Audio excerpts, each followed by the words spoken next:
Alright, good luck, guys. Yeah, good luck. What? All right, hello everybody. Shout outs to Foxy for that great Starfighter run to start things off today. But now myself, parqer, and One Trick will be doing a race to obtain all 5 stances that are available within Jedi Survivor. So you get to see us go to a few different planets than you might have seen in an any percent run. And we're also going to have Dragonhead help out with commentating. No. And before we get started, One Trick, would you like to explain the core glitch we're going to use throughout the run? But yeah, of course. So, pretty much like the main tech that you're going to see us use throughout the entire run is what we call a PBC, or pause buffer clip. It's kind of a misnomer because we don't actually like pause to do it. We press F11 to toggle between windowed and full screen, which creates a bunch of lag, and we can use that lag to clip through walls. And if we have a lot of momentum, we can use it to travel very, very far. So, you're going to see us doing that a lot. Pretty much anytime our game freezes for a second and we walk through a wall, it's because we pressed F11 and PBC'd through. We do that a lot over the course of the run, and it's pretty like subconscious to us. So if we don't like call it out, just know we're just pressing F11, going through that wall. I think I'm all ready. I'm on overrate. I'm ready to go. If you're ready, One Trick, Dragonhead, you can give us a countdown. Yep. Alright. I got 3, 2, 1, go. All right. And very first thing we're going to both be doing is turning off tutorials. This is a game setting that just doesn't persist across different saves, so we have to do it. Turn it off every single run we do. And you're going to get to see the first usage of a pause buffer clip, or in this case, a pause buffer launch. Basically, we're going to use these 2 twins NPCs right behind us to push us to gain a little momentum. We're going to do a F11 to essentially launch off of that momentum. And the goal there is to void out so we can break out of our handcuffs, which is going to let us actually run through this area. Yeah, and this little area right here, this is just a forced walking section of the intro. Just really long and really boring. Yeah, being able to break out of that handcuff saves probably about a minute and a half of actually having to walk through this whole area, so pretty big save. Jump, and the little jump there, what does it skip? Little droid cutscene saves like what, 6 seconds? About that. This elevator right here is going to be a little bit visually bugged because we arrived at the elevator so quickly. The elevator starts descending once you like get past that probe droid. So we reach the elevator because we're moving so fast. We reach it before it actually like descends down to us. So we're kind of just floating through the air, and some of the NPCs are bugged out. It's pretty fun.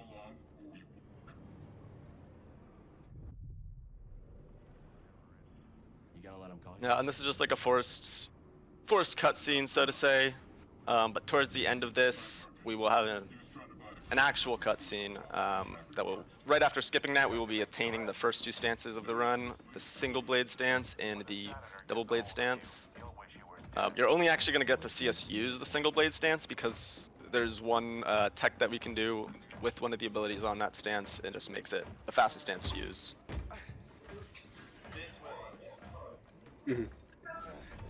If you've played the game, you might know that you get 2 stances. Like you get to pick between 2. We actually don't unlock the ability to use more than 1, even though we're going to get all 5. So you only see us use 1 for that reason. That's mine. And this combat section here is pretty scripted, although sometimes NPCs can bug out a little bit and not cooperate with you exactly, but mostly fairly straightforward. Ideally, you don't want to get the finishing animation like I just did, but not too bad. Also, at the end here, I was unable to do it, but if you're able to push all 3 troopers off and jump off the edge, you'll be able to start this climb section a little bit earlier. Yep, I got it. If you were watching my screen, Cal like teleported about a foot down the beam. And then right here on this climbing section, we're going to do a little jump right under here, basically to skip another 15-20 seconds of a forced climb. Doing that, we do lose the ability to gain XP, as well as lose our last grounded position, so we do a little backtracking to reset that, just to make this launch a little bit easier, but also we do need some XP for the for some skills to get in the run. Here it's like And then one of the first major launches of the run. It's called the elevator launch. So basically whenever you go up too great and you force push and jump, you get a little bit of rebound, and whenever you PVC out of that rebound, it won't like warp you straight back to the grate, and you can just get a lot of momentum and a lot of speed. So what they're attempting to do here is to launch into an elevator like One Trick just did. Barely, but we got it. Come on, we'll come back later. Nice, yeah, and you'll see a few more of those throughout the run. That's basically our bread and butter pause buffer launch. Also, another thing you might notice us doing all throughout the run is right before we land from a pretty far distance, we'll be doing a saber swing. It basically just cancels out our landing animation, saves a few seconds. So now, our launch launched us pretty far across Coruscant. In fact, it launched us so far that we actually have to backtrack here and grab an ability that we need for later in the run. So we're just going to activate this shortcut, take the zip line, and we're going to clip into a boss arena, do a boss fight so that we can pick up the Ascension Cable. It's essentially a grappling hook. It lets us traverse a little bit easier through the map. It lets us grapple to certain points scattered throughout the levels. And we need it specifically for this run because it actually triggers a boss fight later on.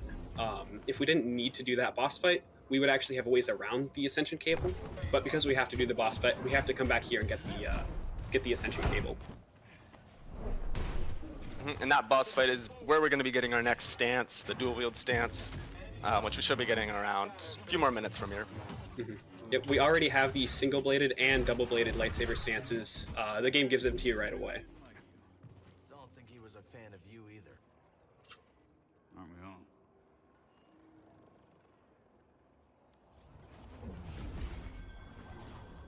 And after this fight, there's a little PVC we can do through the corner of this room here. Save a bit of climbing, and then we're just going to head right back to the zip line that we took over for the boss fight. Another thing you might see us do while we're riding zip lines is you might see us use block. And I mean, when you do this at the end of a zip line, you do gain a little bit of extra momentum, which saves a few seconds over the course of the run. Another thing we do fairly subconsciously.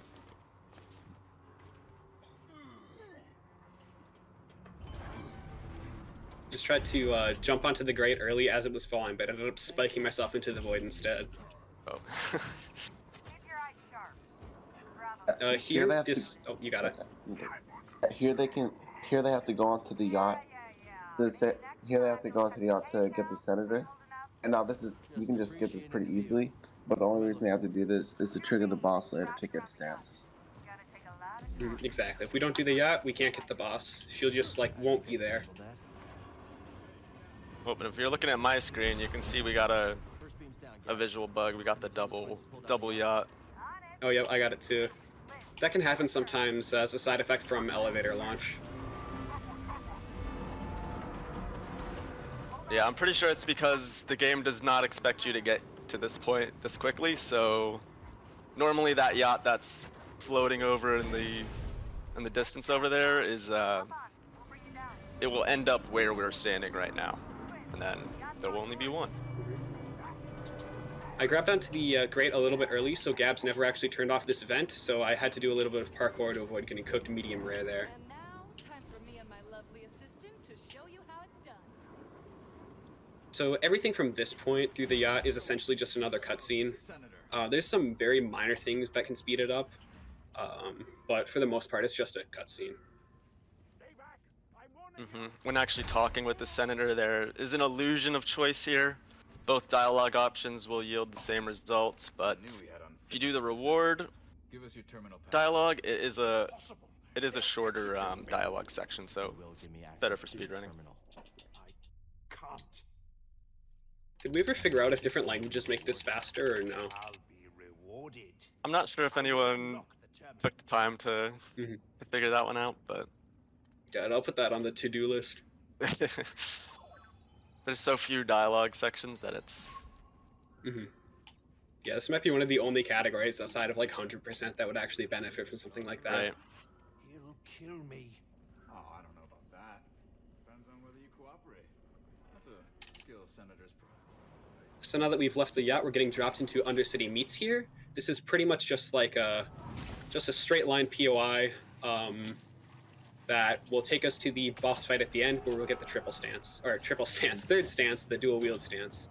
We're going to be PvCing through some doors around just to skip combat, because this game doesn't let you open most doors if you're in combat. Some doors you can, but other doors you can't. It's pretty weird.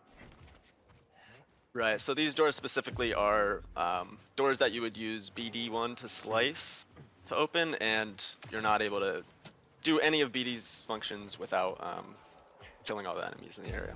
Yeah, and then like some of the doors that you can just force open you can do in combat, but others you can't. But we have the power of F11, so who needs to fight people? Exactly. Be ready.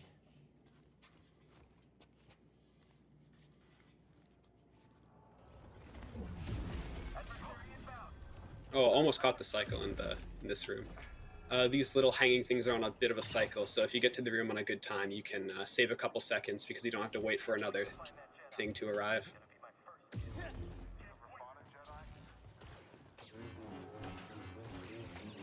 Alright, and right here I will be entering the 9th sister fight. You'll see in just a second why we needed that ascension cable, but this ship right here, we have to use the ascension cable to grapple onto it, which initiates the cutscene that starts the boss fight. This boss fight is also fairly scripted. First phase, we're basically just going to be doing some spamming some attacks as well as parrying. Second phase, he is going to use some force ability to basically dodge all of our attacks. So we just want to wait it out and then attempt to parry. If you're lucky, you'll get parry first time and she'll break out of it. Sometimes it takes 2.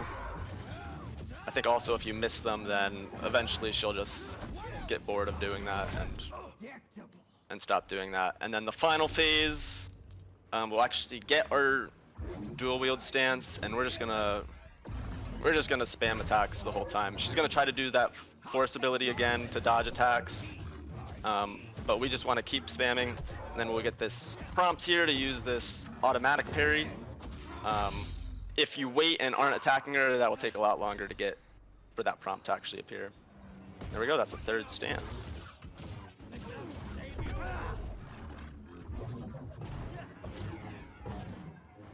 One thing that's important to mention about this category, it's also relevant for 100%, is that these like little gray pop-up screens that you get when you get a new lightsaber stance, you have to make sure that you're not just like mashing to close them as soon as possible, because if you accidentally close that menu on the same frame it appears, your game just black screens and you have to Alt F4.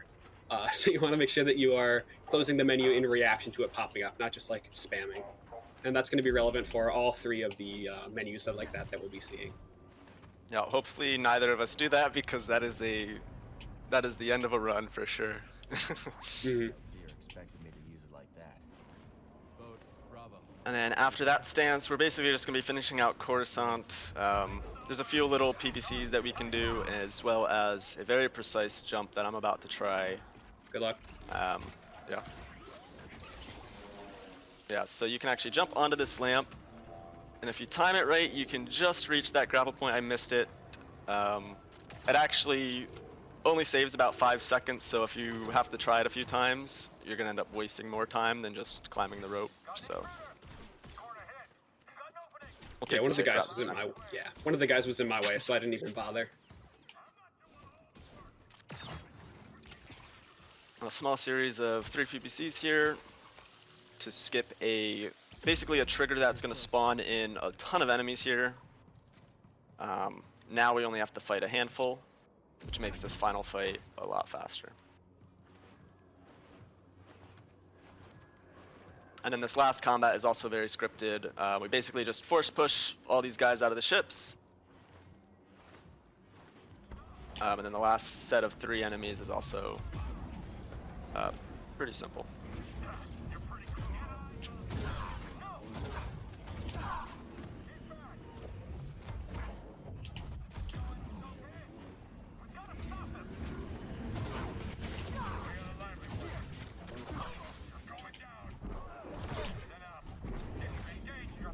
All right, so now Coruscant will officially be over as soon as we talk to Bode and Bravo here.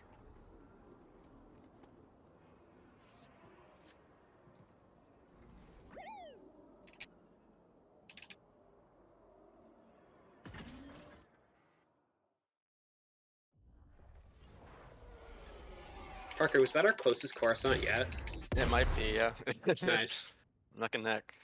So here on the Mantis, we have to do a little bit of a tutorial. It's just going to introduce us to some of the customization options in this game. We have to pick up these BD1 parts, and then just put them down on the workbench here. It's essentially just another like scripted cutscene. Time for an upgrade. Let's get this back on the There's also some PBCs you'll see us do through some of the walls here. Saves fractions of a second, but it does look cool.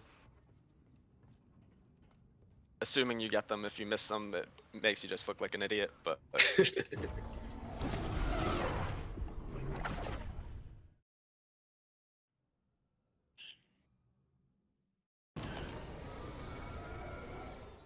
Alright, and now we are landing on Kobo. Very first thing you're going to see us do here is essentially what we call a pocket no fall timer glitch, and by animation canceling a backflip, we're able to fall like pretty far distances. I think you'll see us both using it with switch stance, but there are other animations you can use to cancel backflip. Pretty precise trick, but once you get the hang of it, it becomes second nature. We sat down with that meditation pad because we're going to need to come back here later, so we're unlocking it for fast travel, and we also bought the improved footwork skill because we need it for a tech that's going to be relevant later on. You also saw me lower that elevator because, again, we want to come back here later. Right here we will be heading into the second launch of the run. This we call Hitting Great Launch. This is probably the most impactful one of the run. It skips about, I don't know, 10 minutes or so of traversal. Normal game. Basically launches us to the entire other side of Kobo. It just skips the entire start of Kobo. Yeah. It's also a little hard, so... I think I might get it here. I'll have to land on a cross. But good. Yeah, there's this little black cross here that the devs conveniently put there in case you don't land right on the area of solid ground. Come on, buddy. Long It's like Yeah, they that was knew nice that we of were them. going to be trying that launch. Yeah.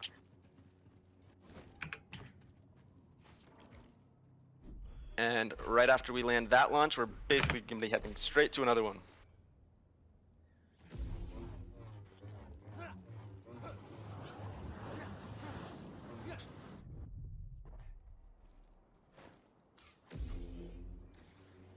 And our main goal of coming to Kobo is basically just to get off Kobo. There's no stances here, so we just need to get off and get to the next planet as fast as possible. So there's a few abilities we need in order to do that, though. All right, here we go to the second launch, which is a lot more consistent than the first one. You get it there. You can't actually make it all the way over to that white tower there, which would have been more ideal, but anywhere in this general vicinity is fine for this run.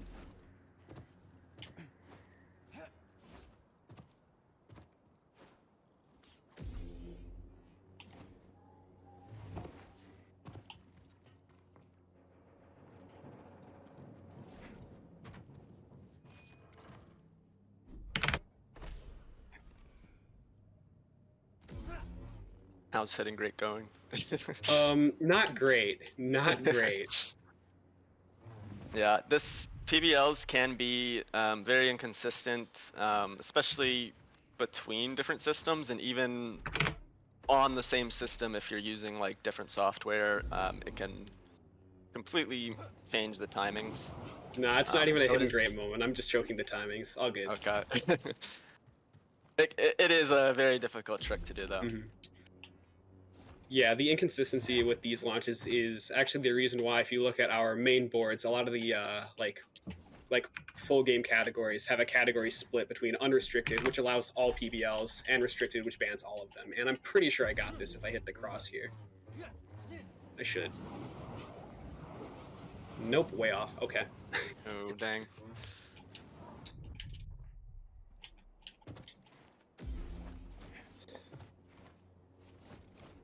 There are still some tricky glitches in the end of this run though, so it's not over yet for sure, but Oh yeah.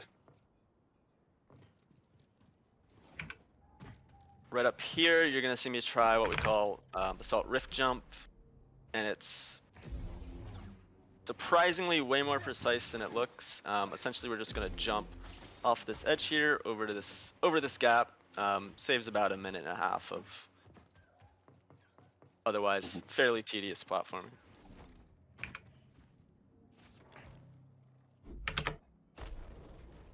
There it is. Nice. First try. And I am struggling with this jump. There's also a backup you can do here, using a nearby stormtrooper shield to basically throw at this pillar and knock it down. It's a lot easier. It does lose time if you're unable to, if you can do this jump quick, but I am messing it up over and over. Jumping way too early. There we go.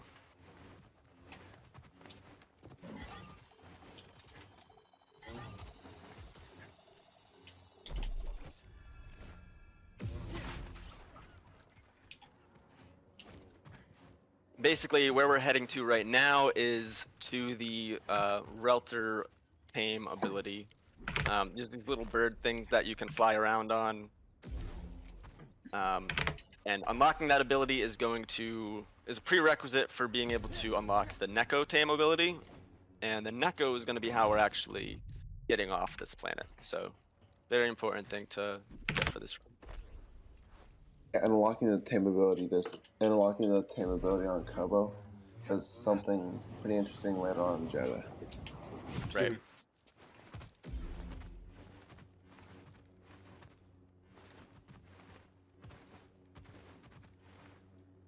Parker, do I go for force skip here? You wanna? I think, like, if I get that, I'm barely behind, you know? Oh, why not? Sure, we'll send it. So Alright, there's well, actually there's another PBL that you can do out of this area here.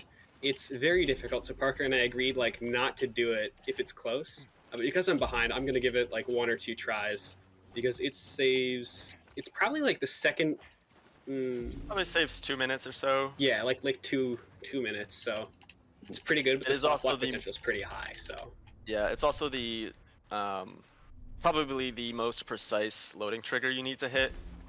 It is a vertical plane, so you kind of want to save your Jedi flip, your double jump to for when you get close to that trigger, and so you can jump through it, because you can't just fall through it like we've seen in some of the other launches.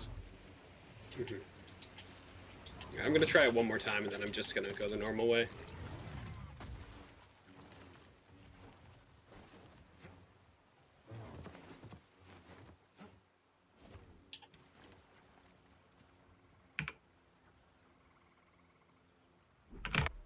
You see me, I just killed some of those stormtroopers a little bit early because there's a very difficult jump that we're going to be doing right after we get Relter, and if you don't get it right away, those stormtroopers can make it a lot harder.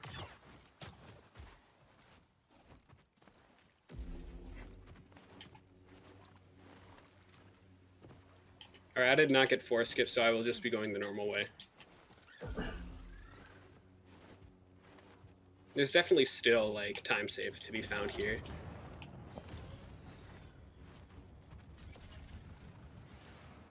I still have balloon jump and mantis clips, so... Yeah. Plus, like, all of Jeddah. Right. I mean, Jeddah's not, like, hard, but there is just quite a bit of Jeddah.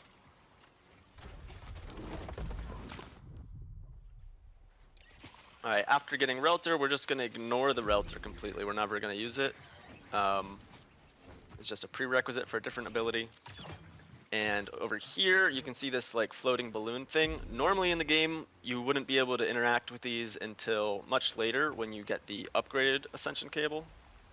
But there's actually some collision on top of it where if we're able to jump on top of it, we can reground our position and get an extra jump and double jump over to this cliff. And it is very, very precise to do. I think originally, Yeah, we used to believe it was just straight up impossible, but we just weren't trying hard enough.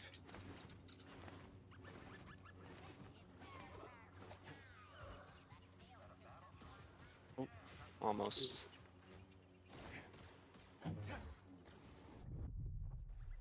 Okay, that's second try of assault rift jump. That's a little bit of time save. Yeah, it took me like 10 times. Got it.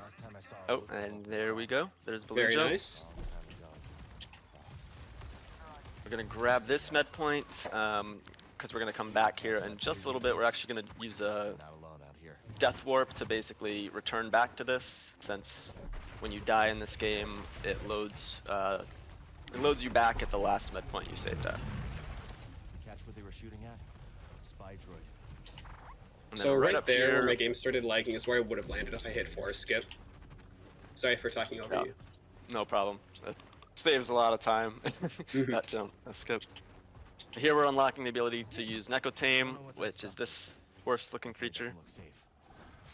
And one of the coolest things about the Neko is that we can actually do super jumps with these, where basically when you jump and then press F11 right as he's coming off the ground, you will launch straight up super high into the ground, which lets us do jumps like that up to this section, as well as over this locked door.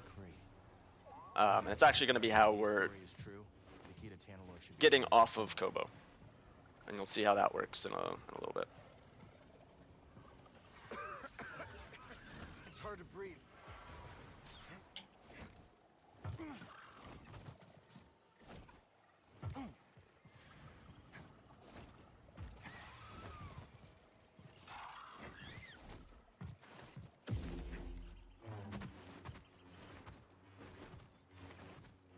And up here you're going to see the Mantis fly by.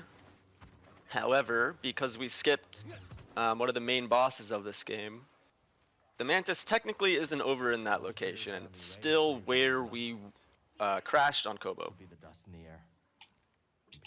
You're also going to see us do a little detour here, which we're actually going to be unlocking the final planet of the game. And although there's no stances there, it's going to come in handy when we are trying to unlock the final stance. You'll see exactly how once we get there. But it does save time to make this detour.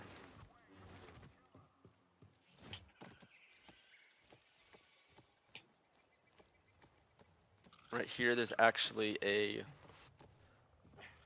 dev placeholder screen. I did not get to skip there, but it's just 20 seconds of staring at this placeholder that the devs forgot to take out. There's also a typo on the third line, be aligned. It's just pretty funny. There's actually not even a cutscene here, so it's kind of just explaining the state of the game once you get here. Although in a casual run you would never see that. There's a few of those actually throughout the game. It's pretty funny.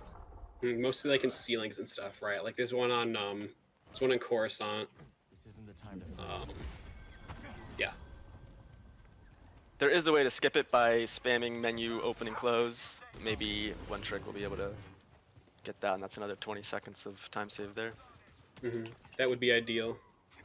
You'll notice I switched to Jedi Grand Master and am now purposely voiding out to take some damage. Jedi Grand Master is the difficulty that takes the most damage when you do fall damage. Story mode doesn't take any, so we switched the difficulty there. Prep some damage as we're going up this elevator, and then we unlock the planet once we're about one fall left. And then we do the final void out to essentially die and respawn back at that Neko Pool's meditation point that we picked up earlier in the run. At this point, I'm about one split behind Parker, which is, I think, catching up from where I was, probably. So that's good, I guess. Mantis could cause issues. Yeah, like Here honestly. Yeah. Here you're seeing me do what we call an airwalk, essentially by having your saber open and then interacting with the med pad and then pulling your saber out again before Chow's actually able to sit down at the med pad will allow us to do some things while we wait for the med pad menu to open up, such as hop on a Neko, and it allows us to actually fast travel with the Neko and bring the Neko to places that we normally would not be able to, such as the crash site of the Mantis. And now I think you can probably guess what we're trying to do here, but essentially we're going to use that super Neko jump to effectively clip into this crashed Mantis. And that's going to be how we get to our next planet. Mm-hmm. Mantis clip is probably like one of the most technically challenging like things in the run. Right, because you're doing a PBC for the super Neko jump, and then you have to jump off the Neko and then PBC into a Mantis as you're still going upwards. It's pretty tricky. And then there's also some other PBCs you have to do to actually fully clip inside. Yeah, I think some of the PBLs in the game are probably a little bit easier than Mantis clip.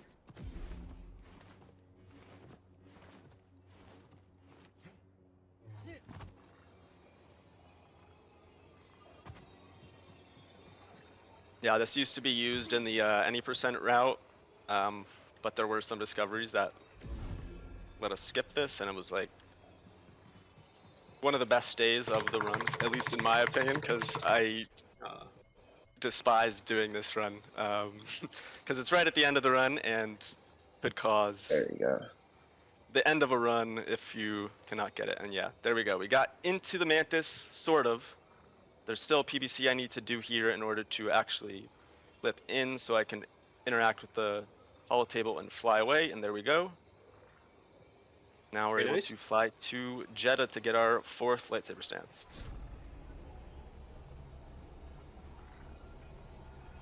I'm like struggling to clip out of the tower. Oh.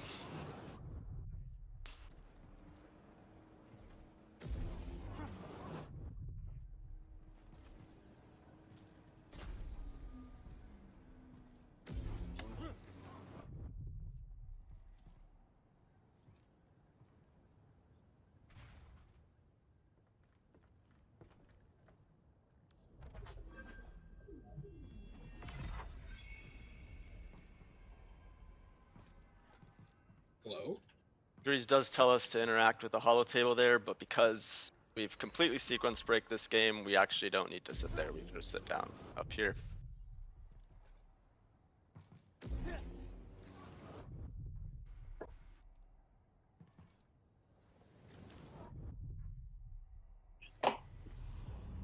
Now, once we're landed on Jeddah, you're finally going to get to see us use that skill that we bought all the way at the start of Kobo. This is what we call a stab launch, and basically by using that improved footwork skill on some geometry within the world, we're able to like launch upwards. Let's stop here. And it makes a lot of skips possible, including a few very crucial ones for this this category. Mm-hmm. Here you'll see the very first one. Yeah, what parqer's doing right now saves probably like, or what he's going to be doing saves probably like 25 minutes over like the casual Jedi route, and like 10 minutes over our previous Jedi strats. So yeah, very pretty big good. skip. Right here, there's a little shortcut rope here, and the devs, I guess they had a little bit of an oversight here because you can actually just throw your lightsaber there to hit the shortcut rope. Saves about a minute and a half of traversal the normal way.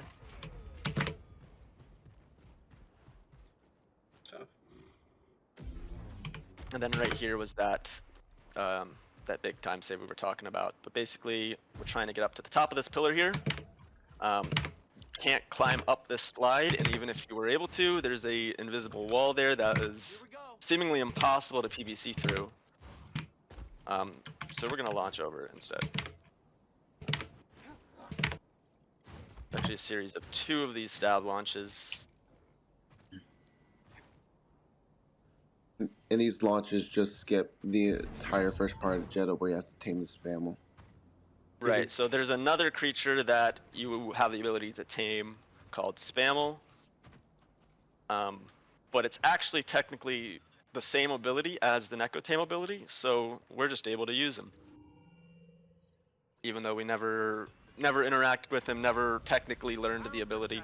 Well, yeah, technically the game just locks your ability to use that Necotame ability when you get to Jeddah, and so it unlocks once you actually meet the first Spamel, but because we're in an area where you would only normally be able to access from riding the Spamel, it just assumes that we're able to use it still. There's actually pretty big run killer here if you don't forget to get off the Spamel at the end of this tunnel. There's a forest sequence here within the game. Once you go past right where I did, that's going to lock you into probably about a 5-minute cutscene segment / ATSD. It's actually an unskippable cutscene too, so those are always fun. I think it's a soft lock in this route too, because we don't have Marin, right? Yeah. Yup, it is a soft lock because your companion Marin, which we completely skipped meeting her here, there's a prompt that she is required to be there in order for you to actually escape. So yeah, it'd be a full soft lock. And now you're just gonna get to see me running across the desert.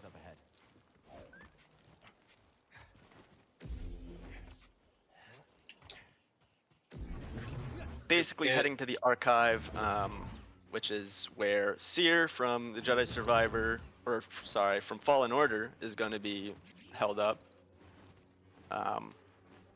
And when we first meet her is where we're going to actually unlock the Moon planet, which is going to have the final stance of the game. And it's also going to have the blaster stance, which we will also need for this run.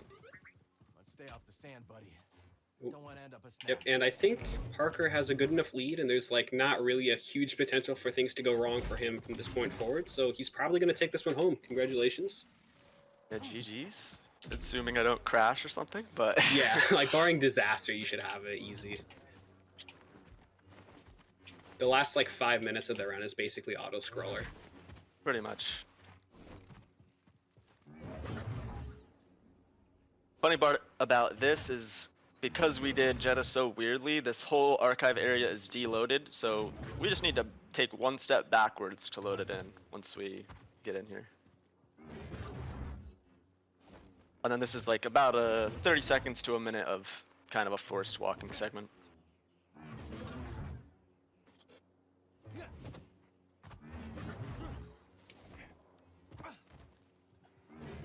Looks like you're not too far behind though, Winter. No, I don't know why, but I can't get Cal to like... For sure. Yeah, I can't get Cal to like line up properly on the stabs.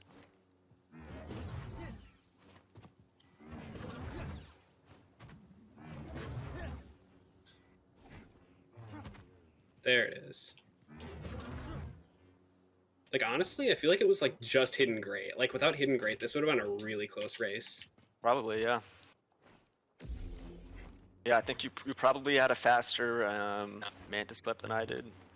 Mm-hmm. Definitely faster Rift jump. Mm-hmm. You're pretty tall, aren't you, friend? Easy, easy. Let's speed up. Yeah. No, good race, good race. Yeah, for sure. All right, and here we'll regain our control of Cal, actually be able to run.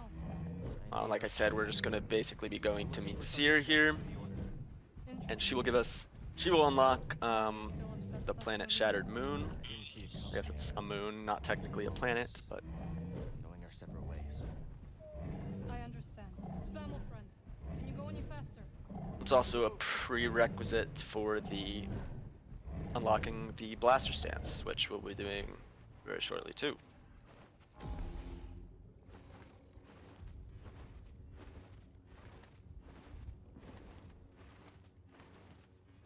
We have to hurry. Faster.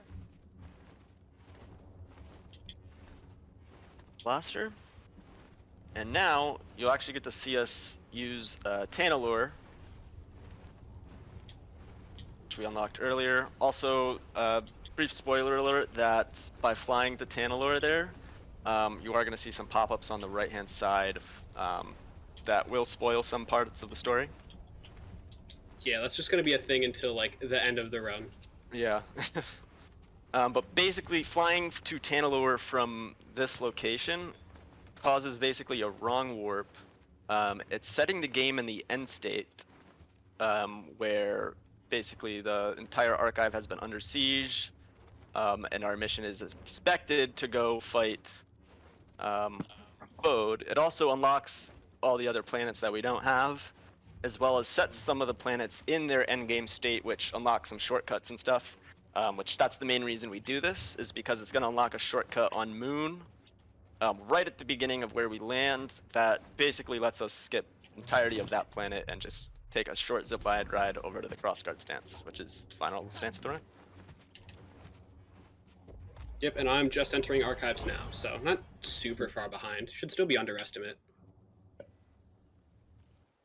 Oh yeah, I think we're at 39 minutes, so... Yeah. Only faint traces of their passage, heading deep into the unknown regions. Sorry to hear that. As it goes. Here I'll be landing on Moon very shortly, and time will end as soon as we get the prompt for the final stance, which will be about halfway across the zipline. That doesn't sound good. I've had a few scrapes, but I'm still breathing. And I'm glad for it. I heard some news about a Jedi terrorist on Coruscant not long ago. You were on Coruscant? And there we go. That is time. GG's. Very nice. Congratulations. Yeah. I think that does officially. I think that does officially put you ahead now. If my mental count is correct, in terms of our practice races, yeah. I think that's like 3-2. Yeah, that's. Well, we've done more than 5 runs, but yeah. Yeah. Another thing, it was like 4-4 before. If you are planning to do this category and submitting a run, we do also require you to verify that all 5 stances are unlocked, which you can see right there. That's not part of the timing. The timing does end when you get that last stance. But yeah. Oh. I get to watch One Trick finish out the run. Yeah. While he does that, I'm actually gonna load up a save on Kobo and try to do that forest skip launch that we both did not do. I will escort you back to the Mantis. So you're not joining us? Yeah, and honestly, if anybody is like inspired by watching this, I would strongly encourage you to just hop in our speedrunning Discord and just hang out with the community for a bit. It's a pretty technical game, but the community makes it very accessible, in my opinion. Yeah. There are a lot of almost forgot to go to Tantalor. There are a lot of extremely helpful people in the community, and it's just a great time all around.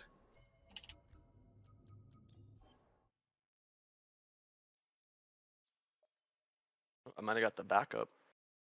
Very nice. Not quite. Almost.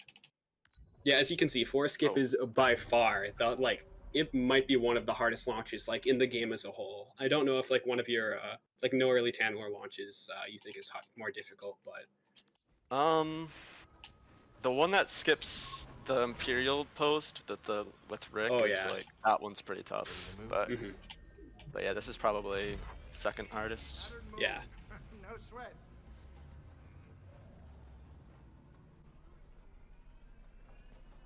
Although it is essential if you're going for a world record. Yeah, well, probably.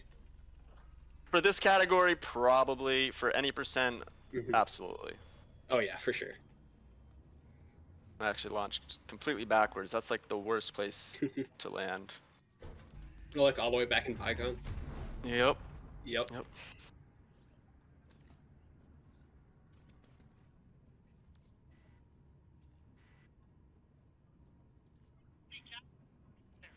You ready, Cal? We're almost there.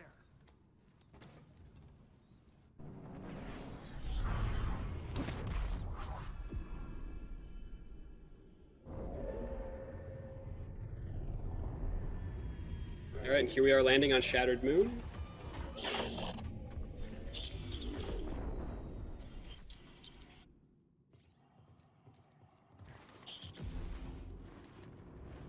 My timer will end as soon as we see that pop up.